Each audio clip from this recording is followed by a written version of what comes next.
સુરત શહેરના સારોલી પોલીસ સ્ટેશનના હદના વિસ્તારના વેપારીઓનો સંપર્ક કરી કાપડનો માલ લઈ ફરિયાદીને કુલ રૂપિયા 4 લાખની મત્તાની રકમ નહીં ચૂકવી છેતરપિંડી કરનાર આરોપીને પકડી પાડતી સારોલી પોલીસની ટીમ.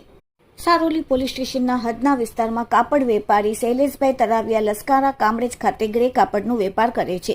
આરોપી પ્રિયંકા નીરજ ગર્ગ રહેવાસી રાજ આઇકોન એસએમસી ગાર્ડન પાસે ગડોદરા સુરત.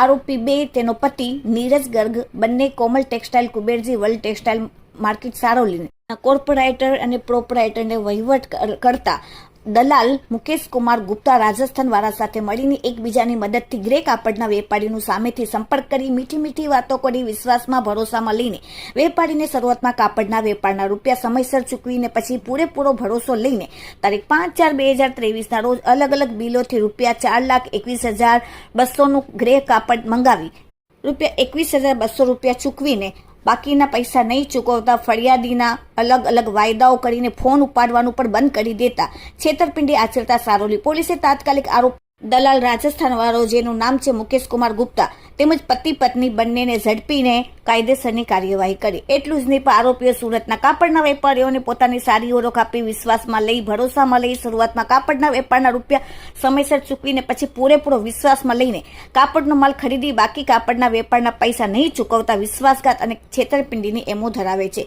વેપારીને રૂપિયા 4 લાખ નહીં ભરતા સારોલી પોલીસે કાયદેસરની કાર્યવાહી કરી. Bureau report, daily India TV, Surat.